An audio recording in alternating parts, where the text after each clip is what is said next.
Yeah, making the new IP is, how can I put it? It's just don't do it. It's insane. I mean, it's a very difficult process. You have more questions than you have answers, especially when you come from like you've been making Uncharted 1 and Uncharted 2, just kind of like now like things are going, you just kind of like good momentum, and then suddenly that momentum like just drops, it stops. It's a very challenging process to create a new IP, and you're gonna fail over and over again, but that's what it takes. New IPs are really hard. They're hard because you don't know what's fun yet. You're building new tech, new AI, establishing new characters, new art, all this. You don't get that controller in your hand for like 6 months to a year. You don't know what it is yet. I remember like ages ago coming on the project and what are the infected gonna do? Like, what are they gonna do? They're gonna behave like this. I'm like, okay, we're like trying to imagine what's gonna happen. Fast forward like 4 months, they don't do that at all because it didn't work, right? It's hard mode, right? Like it's game development on expert. There's a big thing about making a game, right? Which is a game has to be fun. You get your first build where everything's working. You got player mechanics. You can walk around the world. You can shoot. You can melee attack people. You've got the AI in there. They're very intelligent, very difficult, and it's totally not fun because they snuck up behind you and murdered you in a second, and there was no way to figure out what was going on. We're making a game, by the way. Hey, James.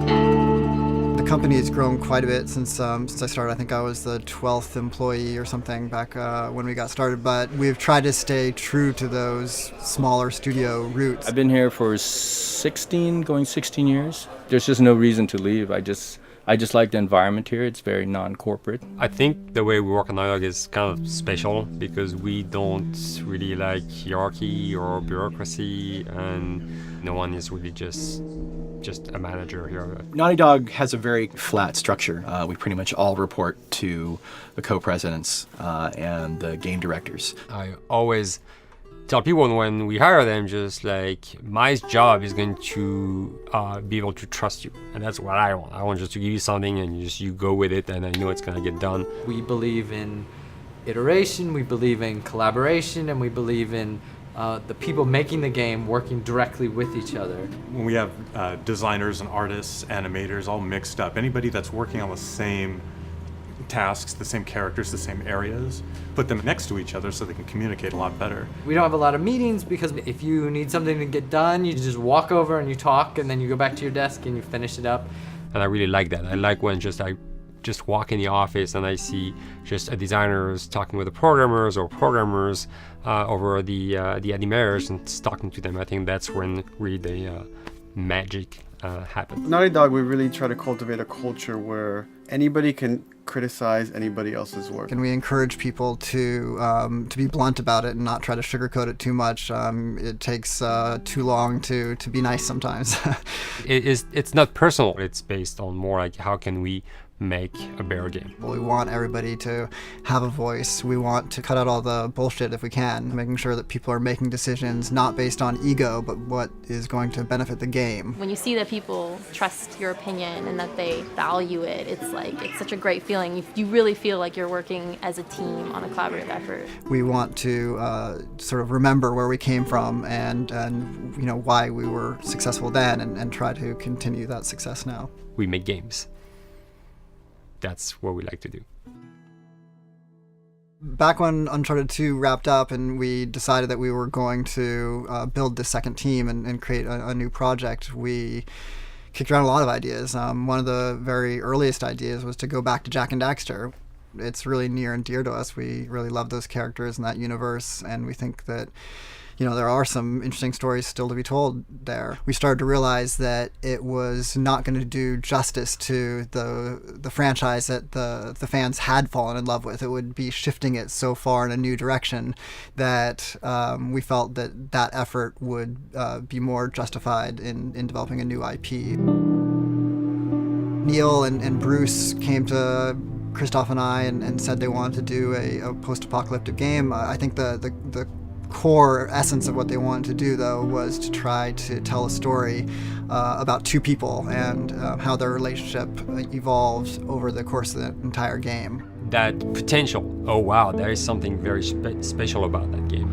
This is going to be polished. Like, you're not sure if it's gonna work or not, and you have doubts. And like, should we be doing a game like that? Should we be doing a first-person shooter? Whatever. Like, you ask yourselves all those questions. And the creative director and the game director are the core of the team that have to really see eye to eye. That's why you have that balance between like Bruce and Neil's gonna try to push the just the story and the characters, and Bruce is going to try to push that with just the gameplay as well. And so it's kind of like those guys are just trying always to find the right balance between the two. It's a very delicate process. We feel that the interactive medium has an untapped potential to touch the feelings of in front of me. It gives us some sort of advantage to make you feel connected with what's actually happening. At Naughty Dog, that's what we're trying to do, is pair story and gameplay together. If we can make you feel like you're actually with these characters on that journey and you're invested in those stories and those characters, then you're feeling, in theory, the same thing that they're feeling. As the story evolved and took different shapes and different forms, the thing that was always there was Joel and Ellie. And because of that, everything kind of grew out of that relationship.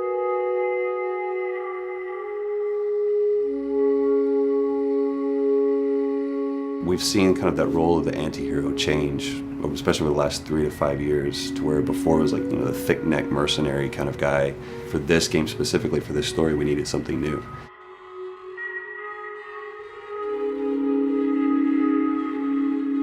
The reason we didn't want to make Ellie Joel's daughter from the get-go is because it wouldn't have anywhere to go. Of course, at that point, he'd be willing to do anything for his daughter because that is what a dad would do for his daughter. If they didn't even know each other at the beginning of the story, then we start from scratch. It's almost like the player has the same relationship to Ellie as Joel does. And we could take our time to build that relationship between these characters. And if we do it right, then the player will be feeling that same growth that Joel does. And we're kind of mirroring that emotional relationship between the two.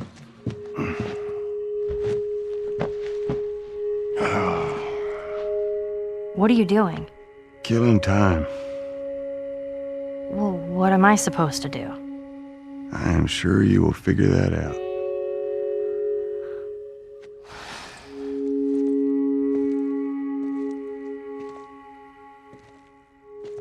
Your watch is broken.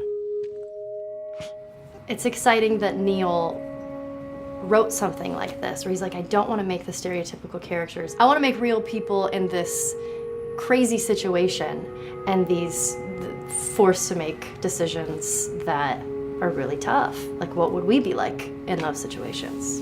I mean, we weren't consciously trying to pick male or female for characters. You just try to pick characters and just be honest with who they are. It almost doesn't matter, right? Joel's daughter could have been Joel's son. Ellie could have been a boy, and Joel might have been Tess. You could have swapped those roles, and I think the story would have still worked. The focus on female strength, it's so unique. You get to see what's so powerful about a woman through all of these female characters, which makes this game wonderful and unique.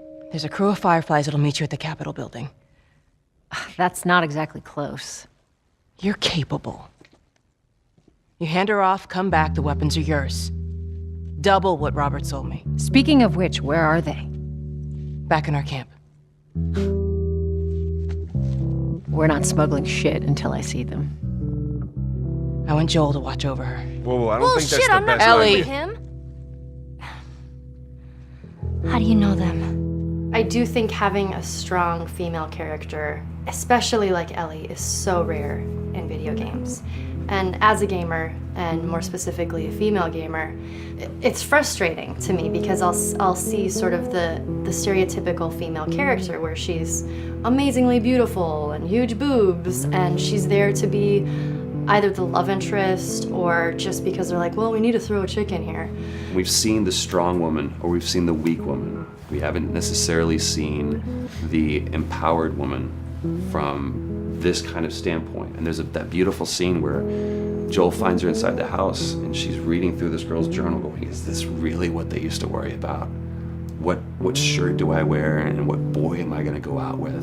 You know, and to be met with those first world problems that we deal with every day and go, how trivial is all of this? I think it's gonna resonate a lot, not just with, you know, a female audience, but with a male audience as well. The thing that was intriguing to me after the fact is knowing that we're kind of creating a female action hero in a way, and this is her origin story with Ellie. To sort of be such a strong female character that is completely normal looking, regular t-shirt and jeans, and she's 14 and she is still a total badass, is really exciting to be a part of that. There's so few non-sexualized women in video games, especially in the main role, that we were kind of proud that we were creating one. It's very complex, and without the players knowing it, she becomes the protagonist by the end of the story. And that's why she's in the front of the box, and that's why we've been promoting the two of them together so much. Who's there? It is a dual protagonist game, and yeah, I guess I get nervous to think about it in that way.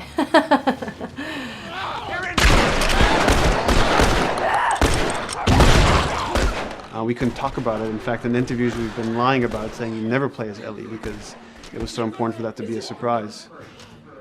Sorry, journalists. Here we go.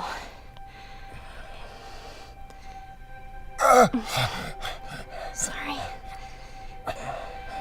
Hold on. That's it. The tone of the game was set pretty early on that we knew that we wanted to make a really grounded story. We knew that we wanted to make the player feel the sense of tension and dread and go through the same emotional roller coaster that Joel and Ellie were going through. One of the things we kind of struggled with is to say, well, if we want to really ground this world and make it so like realistic, maybe we shouldn't have anything that could be perceived as a monster. Maybe like by just having an infection that just killed people, and it's all about humans and how they deal with this post-apocalyptic society and how different people decide to survive. Maybe that would be enough. And what we realize is because we're making an action game, a lot of the storytelling happens on the joystick. And once we remove the infected, it's like all of a sudden now we can't tell the story through gameplay of what happened to the world. And that's where we kind of went back and kind of brought the infected back in, because it lets you see, once you're fighting them, the threat that people had to deal with, that otherwise would just be very cerebral and people could talk about it, but you couldn't necessarily experience it yourself. In a novel that might work, in a game for us, specifically an action game, it didn't work. And from there, when we start kicking around those ideas, and we're just like, what would be cool just to play? The early inception for it really came from a BBC video we saw called Planet Earth, where they were talking about a cordyceps fungus. This cordyceps fungus gets inside of the brain and controls these ants, and mandibles start chomping, they grow up to higher areas, cordyceps fungus sprouts out, and then it germinates. And essentially uses them to spread its infection and take over whole colonies, sometimes wiping them out. As soon as we saw it, we were intrigued by the idea of, what if it jumped to humans?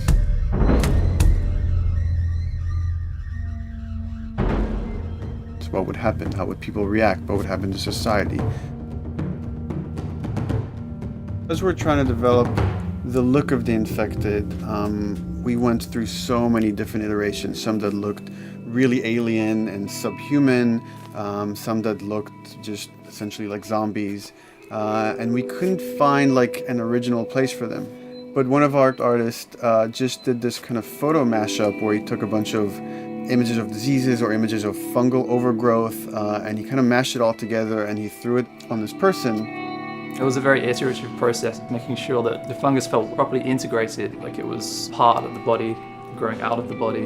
And not just fungus growing on the head, but it's tearing the face apart, cleft down the middle, this gaping maw of a mouth with the crooked teeth. And it's in great agony as its humanity and its brain is still somewhat functioning. Maybe you still have some human cognitive abilities or the thought process back here. This isn't some decaying corpse on the ground. This is a living thing that's going to be coming after you in the world. The fungus is always the focal point. So you can see from a distance, oh, this guy's infected. I can tell straight away. In fungus, they have these beautiful saturated colors, and we really like that conscious of this something so horrific that it's going to like stop at nothing. It's relentless force of death, and yet elements of it are beautiful. It's not just about gore. It's not just about everything about it being scary, because to us it's actually scarier when things on it are somewhat benign or somewhat beautiful. It was evident that we were onto something that was quite a bit different and something that we hadn't really seen before, which was eerily human but very disturbing. And it seemed so creepy and so unique that right away we gravitated towards it, and it's like, this is our base infected, everything should kind of come out of this look.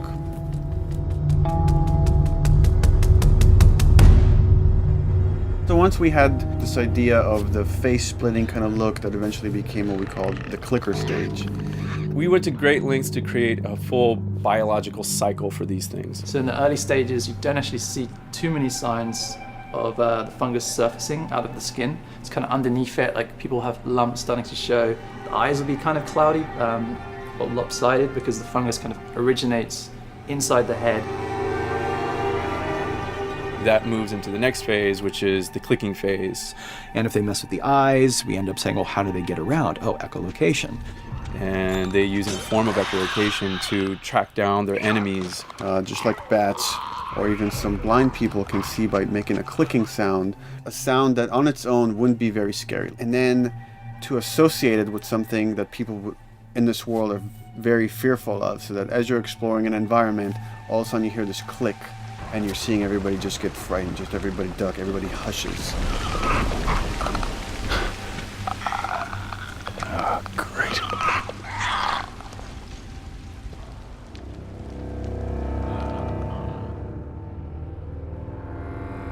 The bloater is the most severe of the stages.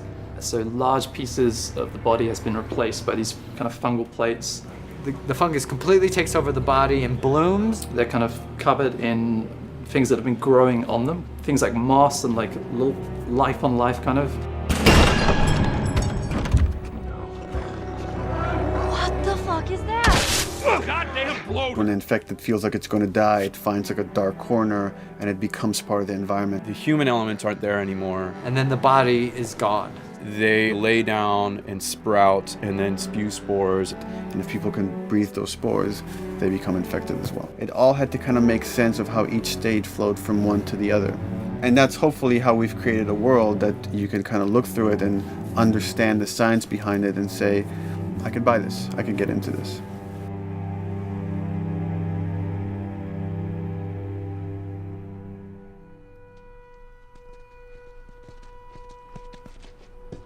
Mandatory evacuation. Evacuate to where? What do you think? Quarantine zone. See, some places got a heads up before the infection showed up. Most didn't. Over the course of Joel and Ellie's journey through this game across America, you find all these different societies, all these different enclaves, and you get to see how do they deal with the infected. Without the manifestation of this infection, you can't have these people making those interesting choices.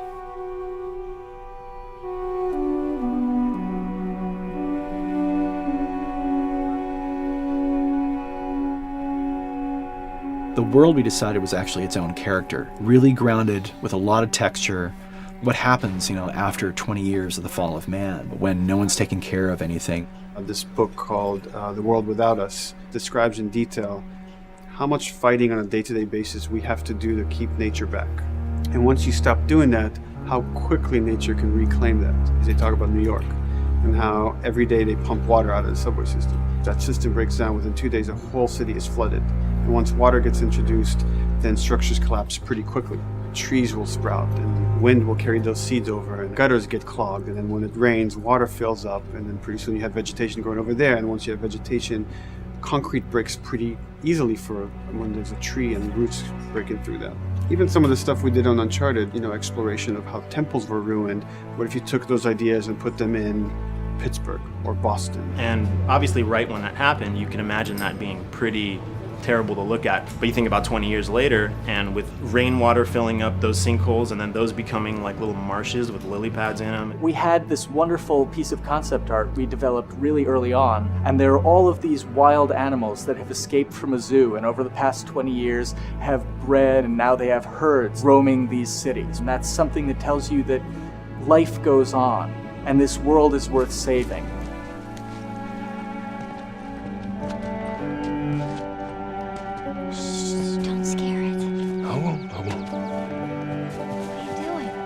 There's something really pretty about nature reclaiming its domain once we are gone. So fucking cool. We have another level of OCD of the logic goes into some of these environments. Water damage seeps in, and then that creates some little moss growing on the floor, or a tree radiates energy from its base, and that over time starts to melt the snow around it. And that's the reason why you'd see those little rings of leaves showing through in the snow. That gives it that extra, believability. This is pitch art. I'll try to start with an idea that conveys sort of the feel of the environment. Something like this, very brushstrokey, very painterly. You can see not a lot of detail, just energy and conveying a mood. This is sort of just a conversation starter, and then this would be more of an actual space. So you start talking about, is this too tight of a space right here? Would the player even fit through there? Do we even want to include water? Those are conversations you start having a little bit later. And then it usually needs several more passes back and forth in order to be tightened up to be the experience that you would see in the final product. So, dude, I was actually trying to figure out right here, there should probably be some dead foliage. It might be cool to see some of the dead stuff around the edges of the green, or like even spill. Just kind of watching on the side, just waiting till he was done, and I was a little frustrated because I was like, well, if this were real life, I would do something. We did a couple takes, and at some point she walked up to me and she said, I feel like I'd hit him.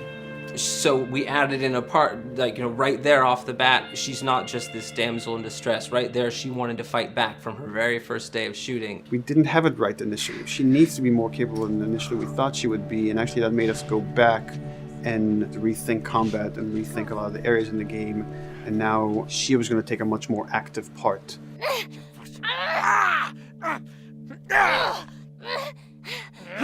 Anything that requires, a lot of body movement, we do with the actors on the mocap stage. And we try as much as possible to use our actual principal actors, use their body motion as well as their voice. We capture it all at once there on the stage. Having the actors perform as well as being recorded at the same time was imperative to get an accurate performance. Because every time you split up the performance in any way, you lose some of that magic where they did a gesture or they delivered the line a certain way.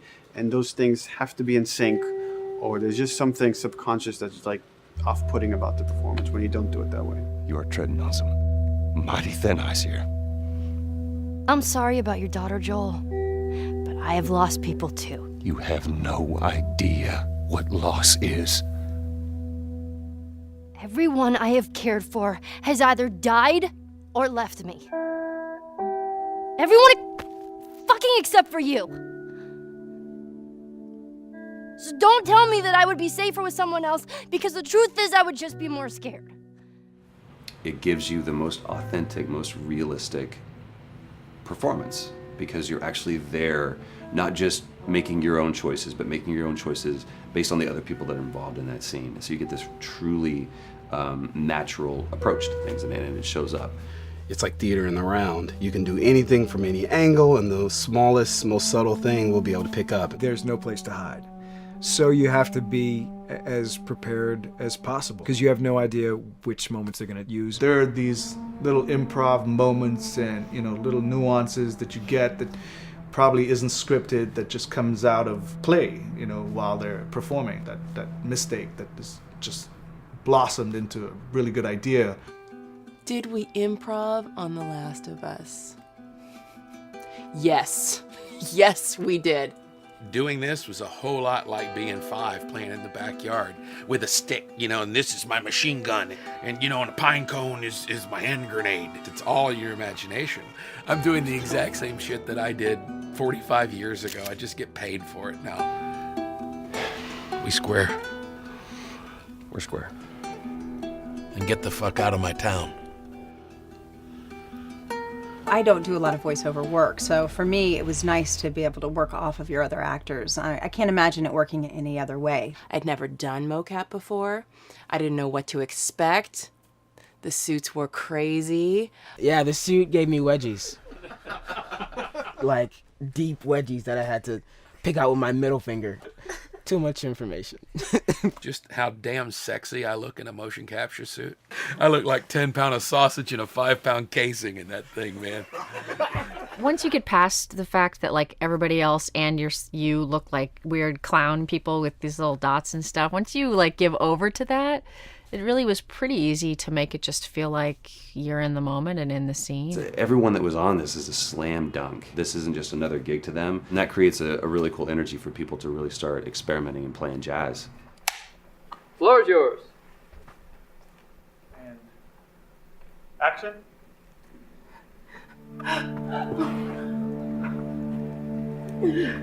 Fuck off! Hey! Oh, let her go. Don't worry, this is fixable. But I can't come with you. Well, then I'm staying. Ellie, I want Joel to watch over. Oh, no. Bullshit, I am not Ellie. going with him. I could just take her to the North Tunnel and wait for me there. Jesus Christ. Just cargo, Joel. How do you know them?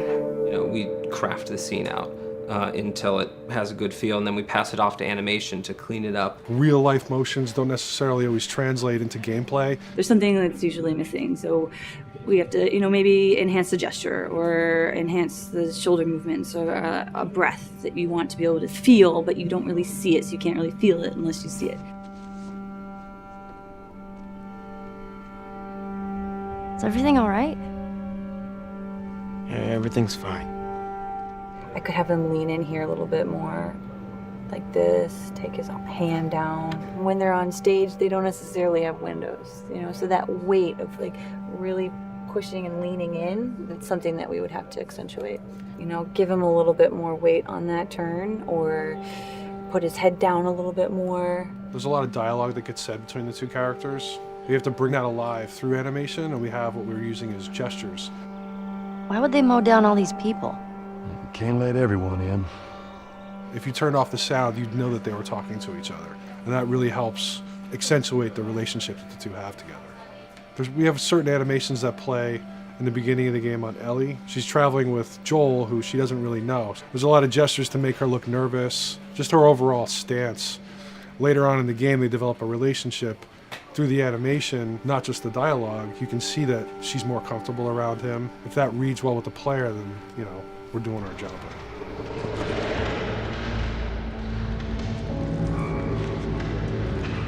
You want her to look scared when she gets a gun. You want her to look scared of the gun. So if she's gonna aim, she wouldn't be like super trained aim. She would be more like some scared. But at the same time, it needs to look cool and feel cool to the player that plays. It's really just these little tiny details that we're doing, and it's coming across. It's working out well. We don't do facial capture, we don't track eye movements on stage, it's just the motion capture data. Everything that you see on the faces is hand-keyed. As you can see, this is all of her mocap data. And so when I'm doing something like this, I go back and forth to the performance that she was giving, and I watch just this section over and over and over again. So this is our default face, where I can make everything super extreme and make her all squinty and angry, turn her frown down. I can open her mouth, stick her tongue out. It's listen, watch. Okay, where's her mouth at this point? Like, is it open? Is she making like a grimace? About Tess, I don't even know. Here's how this thing's gonna play out. You don't bring up Tess. Ever. Matter of fact, we just keep our histories to ourselves. We shoot all of it to just get the body motion, and then we'll do a second pass with the cameras. The scene's playing back on an overhead projector, but it's also playing back on a monitor that's attached to my rig. Sean and I would go to the stage and motion capture the camera filming the scene, and so he would get a whole wide shot, a whole close-up for the whole scene. You know, you can change your lenses, you can use your standard 35, 85, 50s, whatever. All that sort of live action camera cinematography, you can apply it on stage. We make sure to go back in and add flaws. We keep the confinements of the room so the camera can't go past a certain wall, because then we have this cheated perspective. If the cameraman bumps into the wall, we keep it. You know, missing focus hits when you're pulling focus, going too close to a character and reframing, those little moments in there. It kind of keeps it very cinema verite. If everything was too perfect, you wouldn't be able to put your finger on it, but you'd be able to feel it. It would just feel off. It's very much about grounding it, despite having, you know, the option to do whatever we want. Being able to place the cameras anywhere we want after the motion capture gives us both advantages and disadvantages. The biggest advantage is it means that we just have to nail the best performances we can get, and the luxury is that we can always swap it. The 3D world gives you limitless opportunities with cameras and movements, exposures, all that stuff. Most of these cameras are sort of set up like real world cameras. So we have lens, we have f-stop that will create the depth of field. We have aperture to 30 at the 23.458. Then I get that kind of weird, you know, bend across his back. The closer I bring the camera, the more bend I get, which is, you know, doesn't look right. It doesn't look as, it looks less cinematic than if I do that, which flattens the whole thing. And I'm trying to also catch Ellie. Like if you scrub a little more, you know, catch her in the back here. So I want a longer lens and that kind of stuff. Since I've only had experience working with live action before I got into video games, it was a kind of a cool adjustment to be able to have this extra flexibility in post, to swap a line of dialogue for something different, even though that's not what the actor said at that time, and to be able to still have a close-up on them while they said it. You get to make it probably more perfect than you could ever make it in live action. How far are we gonna take As far as it needs to go.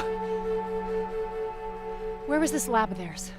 Because our actors are both the voice and their body, they get to play, they get to try things, they get to work with our director to kind of come up with new ideas, or even our director will have a new idea on the spot that wasn't there in the script, but realizing when he sees it, oh, well, this would actually be better, this might feel better. And those changes all just happen organically there on the set.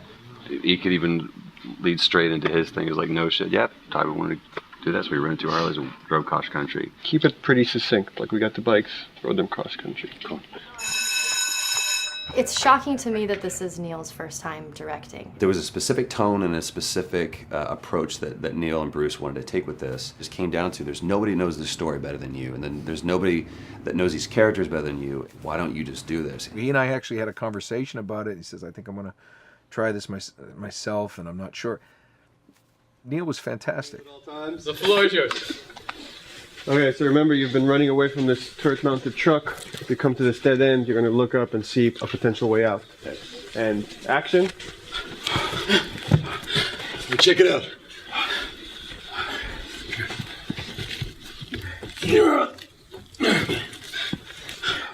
I mean, his writing is honest, and it's dangerous, and it's natural. And I love his economy of words. He doesn't hit everything on the nose, so it leaves it open for you to interpret and bring some nuances and things like that. The entire process is collaborative, but really it's led by Neil's willingness to change and flow and decide something doesn't work, you know, fix it right there in the moment.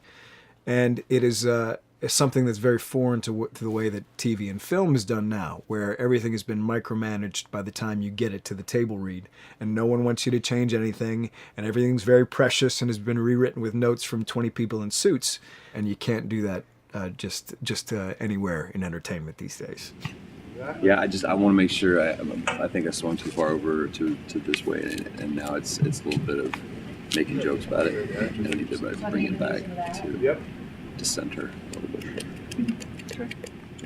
There's one scene in the game where we see Joel not as a ruthless survivor, but as a father. I knew from the very beginning that he was going to lose his daughter, and I just told Neil, I was like, when that day comes for us to shoot that, I need a heads up. About a week before, he said, it's time, we're going to do that scene.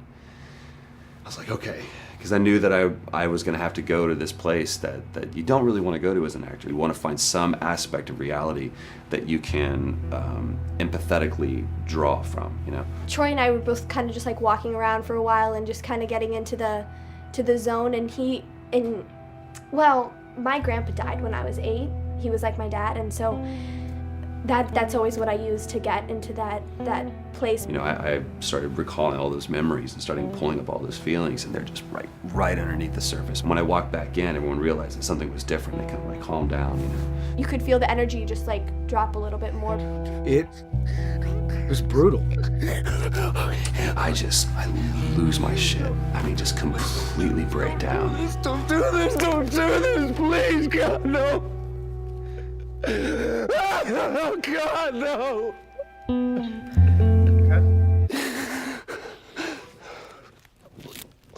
The soundstage was deathly still. It was the first take, and I felt really good about it. And it's like Neil said, okay, let's do it again. And so you do it again, and automatically you feel like you're manufacturing because you're trying to go back to that place, and you know you're in that actor nightmare of trying to get back to that reality. And we go through it again in 5th and 6th and 7th take, and I'm just exhausted. I'm crying between takes, and I'm looking at Neil going, this is really, really hard. And finally, after like the 8th or 9th take, he said, all right, I think we got it. I was like, oh, thank God. And I went outside, and I was just jacked up for the rest of the day. I mean, a wreck emotionally. But we got it. Then 2 weeks later, he calls me. And he says, so we need to reshoot a scene. I'm like, cool, what scene are we doing? And he just looks at me. I said, dude, don't do this to me. And you can either at that moment throw your hands up in the air and say, fuck this, and walk away. Or you can say, okay, this is an opportunity to get it more right. I'm like, okay, all right. If you don't think you got it, I'm going to show you that you got it. We've got it in the can. And so we go through it again, and it just feels fake, feels artificial. And Neil goes, go through it again. We start doing it again. And I'm getting madder and madder with each take. And finally, about the 4th take, Neil comes over to me, and I love him so much. He goes, so I'm picking up on some resistance. I was like, you're damn right you're picking up on some resistance. We've got this in the can already, and we're just wasting our time, and we're wasting all this effort and energy. And then he started talking me through the scene. And he was like, what I need you to do is I need you to just strip yourself of all these ideas, and I need you to hit this beat, and this beat, and this beat, and this beat, which just makes it sound so mechanical, and it's such an emotional scene. So we start going through it, and literally I am mindlessly doing these things at this point. Okay? I know it hurts, baby. I know. So I'm gonna lift you up. I'm gonna get you over here. Come on, baby. Come on, work with me, please. God, baby. Sarah. Sarah! Don't do this to me, baby. Don't do this to me, baby. Come on. And he stops, he goes, now we got it. And I realized that the reason why I wanted that first take to work was because I wanted everyone to look at me and go, wow, what an actor. And that's not what the scene needed. Those moments where you just have to sort of calm your ego down and just go back and do your work. That scene actually works, not because of me, but in spite of me. And that really is the marker and definition of working with a truly good director.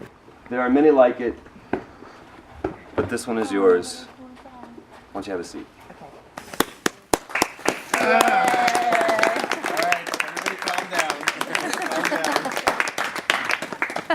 Thanks, guys. The director's chair. Working on the project, we knew we wanted to have a pretty minimalist soundtrack. And we had a folder where we just throw music in there. Looked at the folder one day and we saw, we have a lot of stuff here from Gustavo Santaolalla. We're looking for a composer. What if we reached out to him? Oh, no. Sarah. Move your hands, baby. I know, baby, I know. Listen, baby, I know this one. You're gonna be okay, baby. Stay with me. I want to pick you up. I know, baby. I know it hurts. Come on, baby. Please. I know, baby. I know. Sarah. Baby.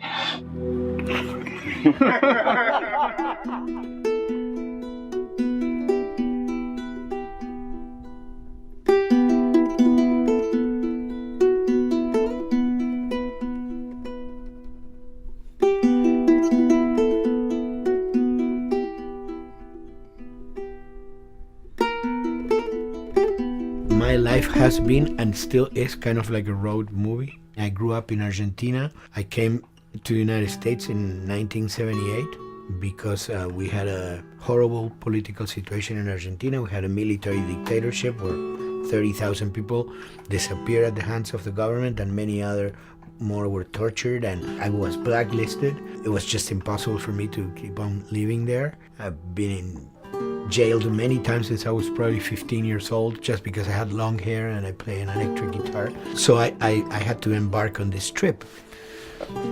I can relate to that kind of need of movement and going to the next place and the next place and the next step. I'm always attracted to the possibility of getting involved with a project from the very beginning. I like to work from the script and talking to the director. It's never been, oh, give me a piece like this or give me a music that's this. It's just been very high level. Here's what the story's about. Here are the themes. Go write some stuff. Since I don't know how to really read or write music, the way I produce music is actually recording it. So I like to come early in the projects, and I did in The Last of Us.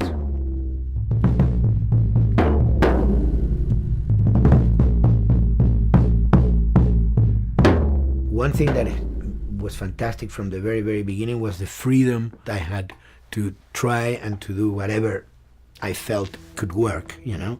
As the story was still being written, you could listen to this piece of music and just get a sense of where this needs to go tonally, because the music was still inspiring the story.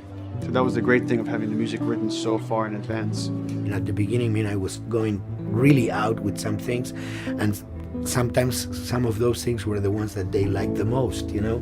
So I really felt very motivated to work, and I enjoyed immensely working. It was this very organic back and forth experience where one element was inspiring the other and vice versa.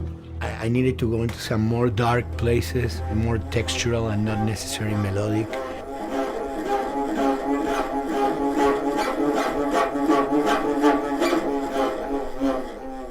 I'm always trying to sort of push myself into playing instruments that I don't know how to play. There's an element of danger and innocence.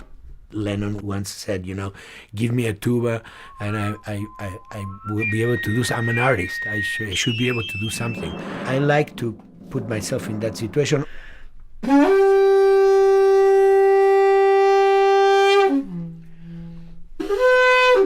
So these are just PVC pipes, the one you know in construction.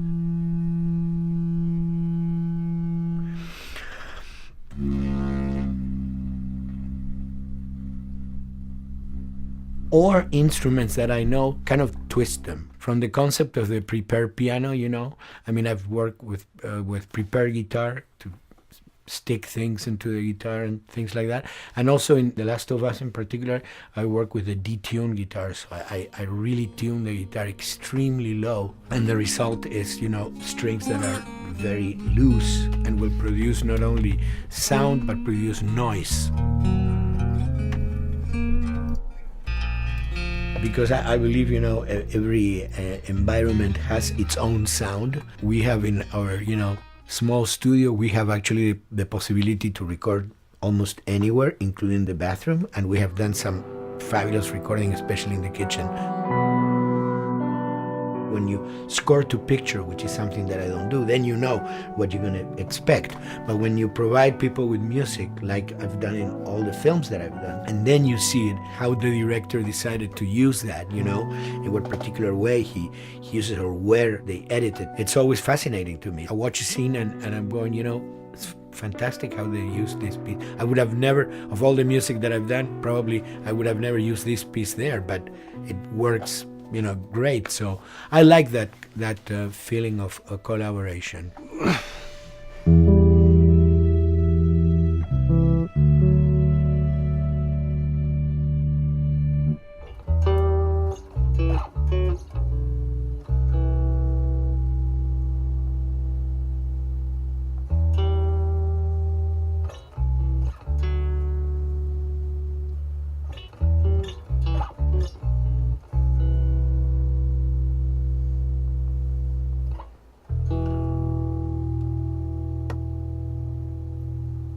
think, you know, the guys also that work in programming and adapting that music to the game, they should share a lot of the credit for the end result. In the beginning, there was silence. Yes. Then they hired sound designers. Then they regretted that decision.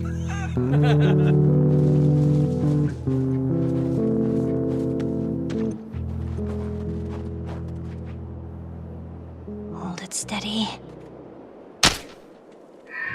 Ha! Got you! In a much quieter environment like that, we really had to fill out the soundscape with much more natural sounds, much more detailed, delicate sounds. The tension comes from the lack of sound, in a way. Your brain is thrown off because we're expected to hear buses and crowds. All of a sudden I hear wind and leaves rustling. Again, it's creepy and beautiful at the same time because it's almost like I'm going on a hike, but I'm in a downtown area.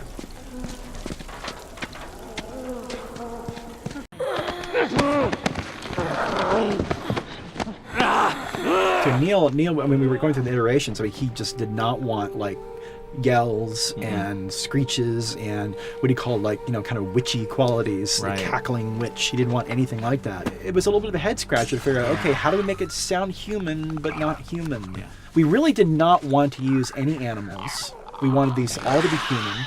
Derek and I basically decided to hire a couple of voice actors who did some interesting work vocally to see if they can come up with something. And we worked with this girl, Misty Lee. She started giving us these really great screeches. And that's no process. Yeah, that's just her voice. And it started going into this little click. We also used a little bit of Phil's voice.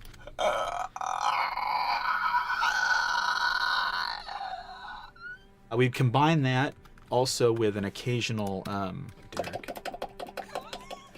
That's just me, you know, moving my tongue. And what that kind of did was it sort of grounded it all, like maybe in the mouth area, the wetness, all that kind of stuff. And it adds a nice texture, actually. This is a composite of all the bits I just told you about.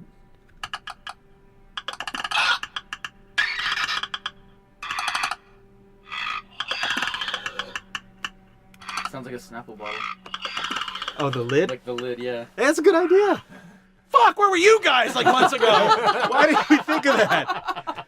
Why did we think of that?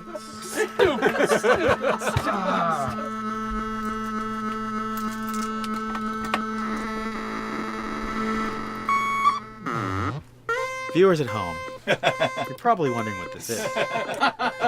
Let me tell you.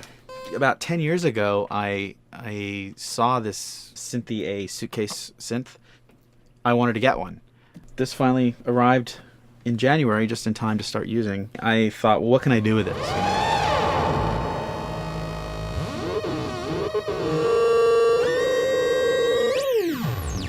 In Lakeside, there's a whiteout that happens, and this thing has a noise generator, which gives really convincing wind sound.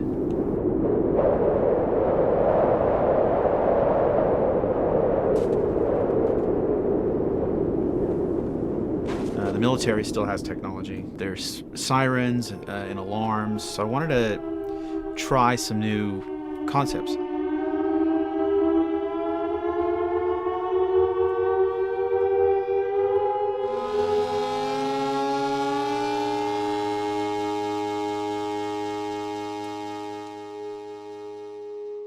Man.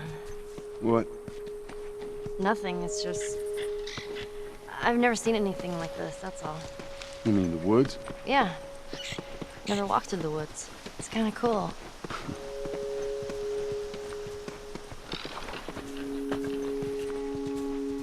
We consciously take in consideration lighting in the beginning. Most of the game, we don't really have any real man-made light sources, so everything is naturally lit. In the past, you know, we could use a lot of artificial light, but in a world that has no electricity. We have to hide most of the time, and that requires getting very close to certain assets. Just stay back.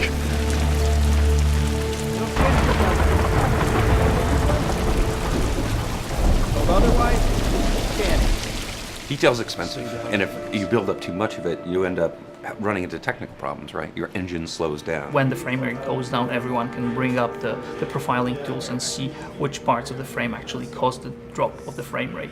This is the profiling tool. These are all the SPUs. Here's the GPU, and then here's the PPU. You can see like, here's the main process and here's all the sub-processes, and you can see, tells you like how many milliseconds and cycles it's taking. The programmers are whiz at modifying this stuff and realizing, oh my God, why is this thing so big? We're taking 10 milliseconds on this thing. And then that's when they come over and find somebody and hit them over the head with a club and be like, why are you doing this? I love, we put the 30 frames per second goal because that's what we shoot for. Someone nicely put the 60 frames per second goal. It's like, yeah, we're not gonna hit that.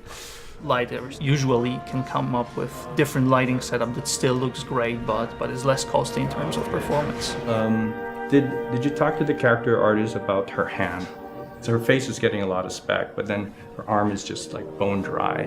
You think something we can tweak in shader? We'll have to send back to character team Michael to take a look. I can play with the lights and see if that's creates more like spec. Yeah. I've never ever focused so much on lighting and how much sensitivity there is to that here. One of the first lighting scenarios I had to do was like 7 a.m. like overcast, and I'd like wake up early and like take photos with my phone. What color are the shadows? What color is the light? It is a master's course unto itself of how to deal with ambient lighting because I've never had to use it so much. Man, this is kind of sad. What is? All this music that's just sitting here. No one's around to listen to it. I don't know, it doesn't seem right. All the characters cast soft shadows onto the environment. Even when there is no direct sunlight or no direct light sources, we still have nice fuzzy shadows. When you're walking down the hallway and you see your soft shadow goes along with you projecting on the wall on the environment, that make everything look real.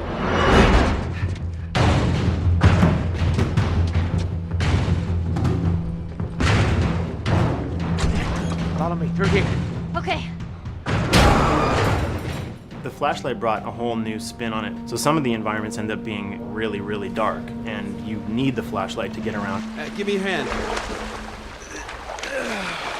We want to have the environment be really dark, but also at the same time have colorful surfaces that are sort of hidden, so when a flashlight hits one of those, it bounces off onto the ceiling. If you shine a light on a red wall, it will bounce the red lighting on the whole environment. And it's very difficult to do, very expensive, but we did it. Everything should have a bounce lighting. Otherwise, the world is gonna feel dry and unrealistic.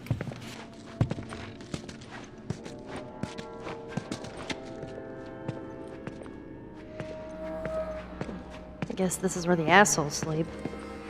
I mean, slept. This engine is really driven in a way towards a very high level of cinematic control over each frame. And hopefully, if we achieve our goal, you'll see it is beautiful. There are these truly beautiful moments amid all this chaos and destruction. Yeah, once we're done with this whole thing, I'm gonna teach you how to play guitar. What do you say, huh? Ellie, come on.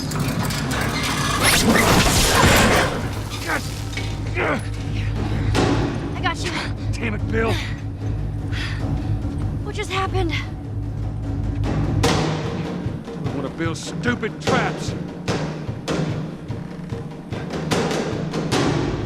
There, that fridge, it looks like that's a counterweight. Okay. The story really dictates sort of the arc of the overall pacing. Storytelling would always want to be subtle. They would always want to keep the world grounded in reality. But gameplay has requirements where the player needs to see this thing. The player needs to immediately know that the enemy is attacking, that this room is dangerous, that this room is a puzzle that you have to solve. What are the things that we can do on the joystick to make you feel the same way that these characters are going to feel when we get to this next pinch point in the story? There's a turn in a scene that we need these characters to take, and we need you to feel it or understand that, and that means you have to play it. Sail! Oh, thank God. Keep running. Doorway, over there. Run!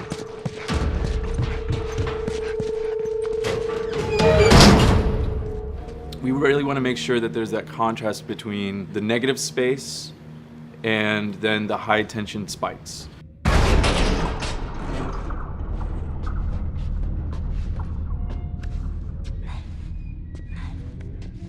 A lot of times we won't play music, or we'll play very minimal music just to let you know kind of the state, whether you're still in stealth or combat has broken out. Hearing someone's footsteps or hearing a person breathing on the other side of the door has so much tension to it. You feel the tension of the world, make you question whether you want to engage with these guys or kind of try to stealth around them. That's another reason why we don't have traditional cover in the game. You smoothly move around everything, contextualizing with the environment, but you're never locked down. We want the player to, with that crafting system, with the scavenging system, with all of the abilities available to them, to constantly be moving around and changing as the moment arises. Gameplay is all about, I have a limited set of tools, and how am I going to use those tools and those limitations to overcome this obstacle in front of me.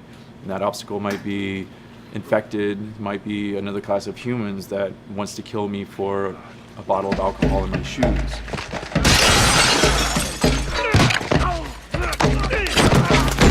It was important for us that we don't underplay the violence, because then the threat doesn't seem as real.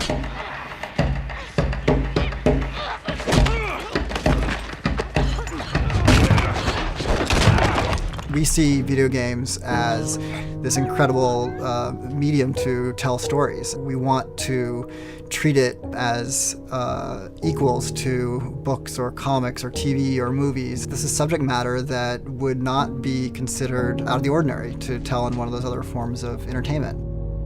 Fucking hunters. See, this could have been us. We wanted you to buy just the desperation of these people and why they're behaving this way, because it's so brutal. And at the same time, we didn't want to make it so over the top, stylizing it, so then it doesn't become as real. It was important for us actually to hit that middle ground where it's kind of disturbing. That glint that's happening on that curvature, it'd be good if there was a way that we can guarantee that from this angle, we're seeing it. It seems but really it's flat. Overall too bright and opaque. Yeah, looks like paint. Yeah, see, the blood on the ground works really well. It's something about the other shader is messed up in this environment. We got to fix that to unify the look. Shouldn't make you giggle or laugh or any of that. You should be kind of appalled by what you have to do, but you understand why you're doing it.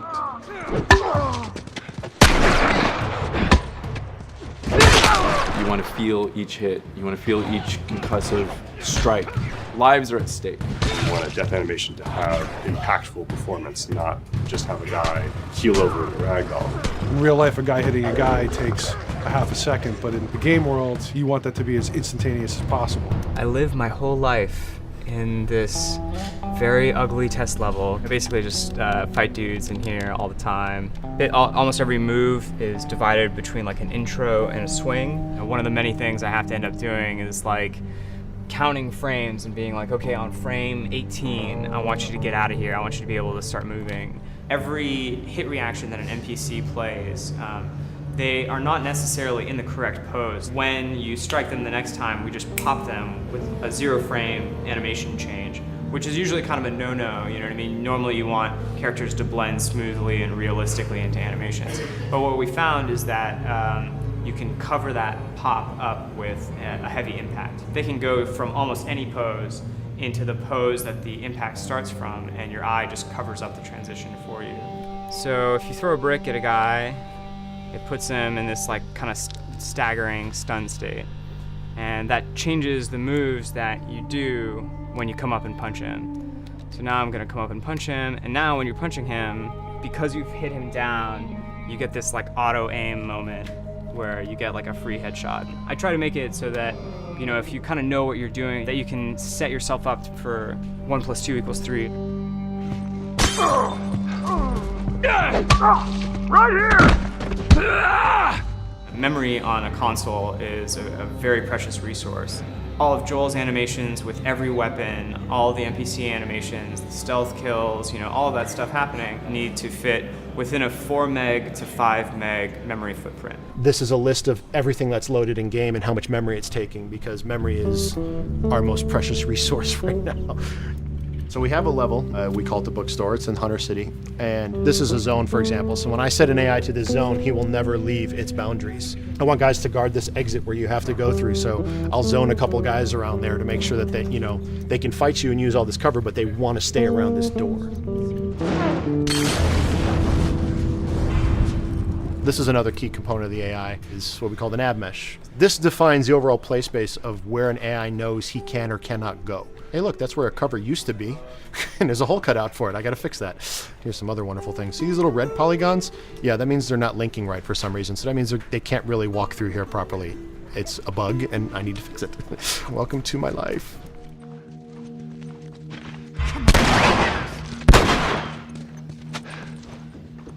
Hey!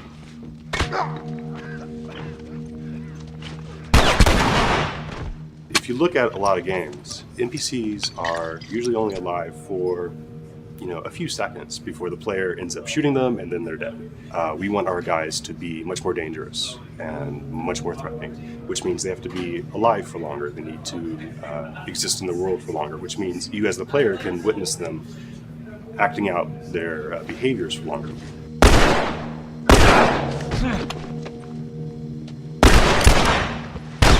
So we've been working really hard on our AI systems. Back of the box, biggest bullet is going to be like AI. So we tried a number of different prototypes with the buddies, including having Ellie be super independent of you. She would try to flank the enemies, get behind them, or get between you and them. And a lot of times those decisions should surprise you, just like a real person, a real character would surprise you. And we discovered after many different prototypes, the best thing for her to do generally is to stay very near you. You need the exploration, you need the scavenging, you need something to say like, okay, if we just crank it to 11 the whole time, then it's pinned up there and there's no time to breathe, no time to assess or analyze, and no time to really contrast. There's no way of shifting the pacing.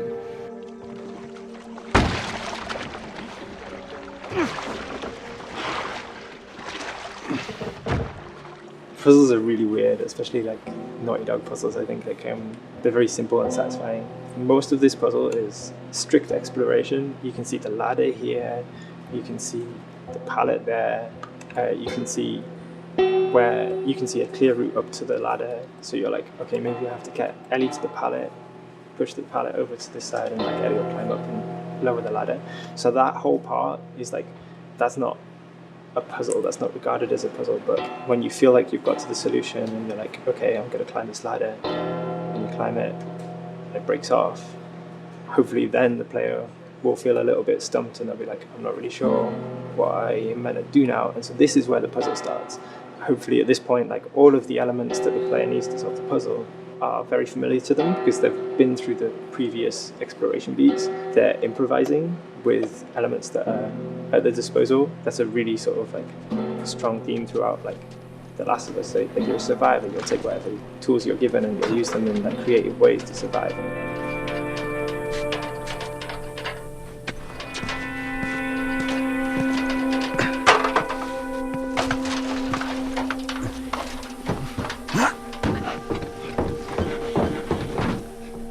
We set out to create something kind of new to Naughty Dog, this crafting system. Our lead designer, Jacob Minkoff, he got this book of like the Survivalist Handbook and homemade munitions and all sorts of funny stuff. Just start reading about, okay, if I was just wandering around in a collapsed society, this world, what stuff that seems like I could find? Alcohol and sugar, if you want to make a smoke bomb. It's difficult to balance the right amount of resources against what you think the player's going to need and making sure that the player feels like they're getting just enough to survive, but not too much that they feel like they're a powerhouse.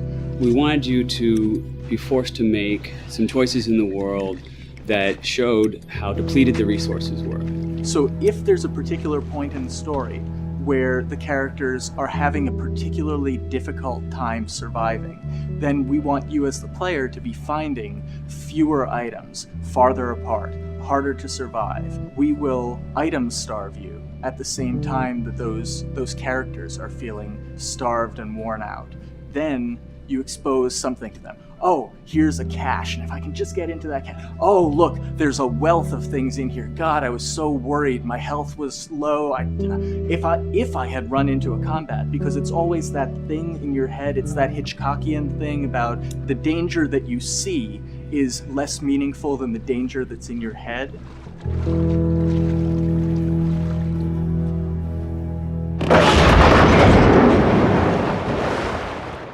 When we're designing the levels, it's nice to have the stuff that we know people are going to encounter. We kind of call this some of the critical path stuff. These are the things that 9 out of 10 players are going to find. They're right in the way. It's where you have to go. And then whenever designing a level, you want to have that little nook and cranny, right? You want to reward the player being like, oh, you went over here. And then you also want to have that other second nook and cranny.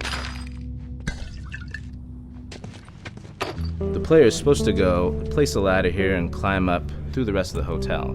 But what they can also do is shimmy across this area, and I place a really cool upgrade kind of off the beaten path to reward players for exploring. So if they come all the way over here, they're going to get this really cool training manual. It's a funny little bit of trivia. The HUD system, not the menus, not like when you hit start and stuff, but the actual HUD system where you see the reticles and stuff, was literally created for an E3 demo early in Uncharted 1, and that's been our HUD system, the foundation of our HUD system for the last 4 games. First time in Naughty Dog's history, we hired Alex. She's awesome, and she's got a really good understanding of UI and how it applies to games. The thing that I hate about any game's UI is when it pulls you out of the game for too long. No one wants to spend time in menus. Nobody loves UI, if we're being honest. Weapon slotting has probably gone through more iterations than any other system. The stuff that we finally ended up implementing, you press select, you get into this menu, then you D-pad left and right through the slots, and then D-pad up and down will change the weapon, and then you don't have to press X or anything, you just select out of it. When you're still, like Joel is here, that's fine, but then as soon as you get into an actual situation, so I'm gonna go over here and cause some trouble. Okay, so here they come, oh god. All right, so now I'm out of ammo. Now I need to get back in that menu. I have to run away from them, get into the menu, get out of it. And it ends up feeling super clunky. Again, okay, I'm out of ammo again. Get out of here. I need to take out one of my other long guns. And now Bill's in trouble. Bill's in trouble over here. And I've got to I'm in a menu now and it's oh shit, whoever designed this UI is so bad. What were they thinking? Bill's gonna die. In theory, it worked, but then in practice, it felt a little clunky. We wanted it to be the absolute minimum amount of button presses. You don't say to yourself, oh, I'm never gonna be able to do this in time, so I'm just going to give up. I'll die, I'll restart, let me try again. You want to always make the player feel that there is a way to survive. They can just do this fast enough. And what's gonna go in now, if you just left, right, D-pad through this stuff, you swap out your guns, between long gun and short gun. If you're now on this gun and you were to hold X to pick your gun. So it all happens within the same system that you're using to slot the weapons. The first iteration that I did on that was awful. It just took way too long to get in. It was just a mess. QA was so upset at me all the time. I'm sure they hate me now because of that system.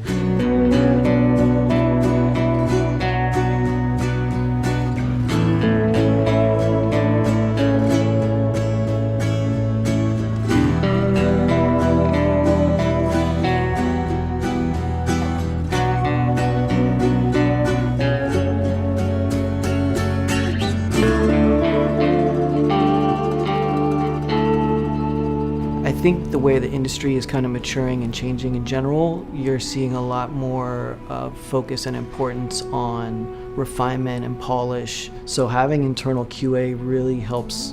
The industry is kind of changing from QA being this tighten up the graphics on level 3 bro kind of vibe to really being a more technical, mental, investigative job. On the publisher side, it's more reactive towards the code being delivered in a stable, controlled environment. Whereas on the developer side, especially at Naughty Dog, we are going beneath the art and the design. We're given enough weight where we can go up to somebody and be like, look, you have to fix this. Why? Come over, I'll show you. That kind of feedback, I would love to be able to say that was us, but it gets so diffused throughout the iteration process that you're just kind of adding your I guess genes into the gene pool and then just seeing what happens, you know what I mean?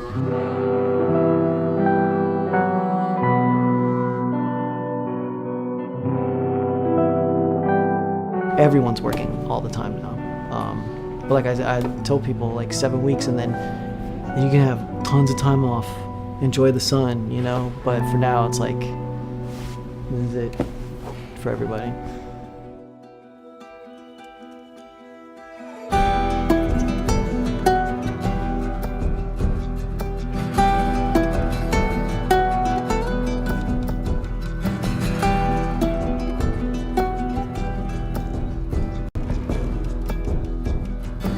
crunching has been is part of making games. I feel it's human nature, right? If I'm gonna have a guest at home that's gonna come for a couple of weeks, I'm probably gonna clean their room just the day before they arrive, right? And I think it's the same thing. It's just like everything comes together at the end. I personally enjoy crunch. I think you get this like absolute laser focus because it has to come together. There's a camaraderie that also comes There's a camaraderie, totally, yeah. The vibe is everywhere, you know what I mean? Everyone's kind of like giving it 150% at this point. We're getting there, right? You start to get these glimmers, and I don't think anyone who doesn't make games realizes how late in the process you get those glimmers. 1 week before we shipped that press demo, we're all like, this kind of sucks. What's going on here? It's like, we need to dig down and find this. And in 1 week, like 1 week, the fun came together. Like you're shooting at a guy and then somebody flanks you and you hit him and you avoid the other guy who's shooting you, and then you flank and go behind cover and you're like, oh, that 5 seconds in that 15-hour game was really, really fun. How do we make that 5 seconds happen thousands more times? My favorite video game is making video games. It is as challenging and as complex and as interesting. If we had to like try all the things that didn't work, what's hard about crunch? It's like marching through that swamp of it not working. I mean, nothing's ever really final because you can always make something better, always. So we're constantly changing and constantly reiterating and trying to make it better and better and better, pretty much until we ship. As an artist, you're never really happy with your work. You could be given like 100 years to work on something, you'll still find things to nitpick and things to fix. Yeah, you can work on the game for 10 years and you'll still be crunching at the end. So it's like, okay. All of a sudden, it's like getting ready one morning in the shower, and I was just like, oh yeah, I'm about to ship another title, and this is gonna be a really good title, and it gets you excited, and you're like, all right. Do I think the game's gonna be good? Yeah, it's gonna be awesome. I think it was good a little while ago, and now we're gonna make it extra kind of good. amazing. Yeah. What it will take to get there in these next 5 weeks is gonna be a lot. I'm excited. I have faith. Every time we're shipping a game, it's terrifying. You just hope for the best. You don't know, right? I mean, people have different opinions. We have to go with our guts, and I trust the team just to pull it off. This, hands down, is the hardest, most challenging thing I've ever done. We sweat a lot, and we worked a lot, and we all went home tired, you know? But I think that's you're gonna see that on the screen. I think that's gonna pay off. Ellie? Ellie? What? The ladder. Come on. Right. After David, Ellie's visibly distant.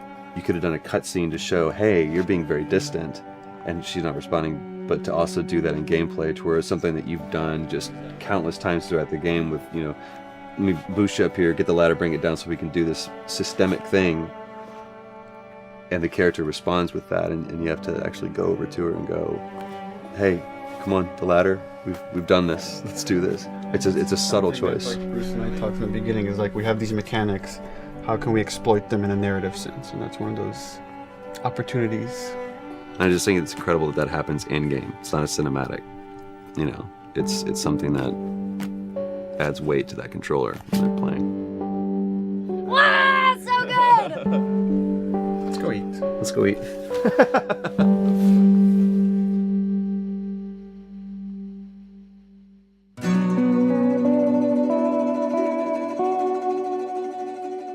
Mm-hmm.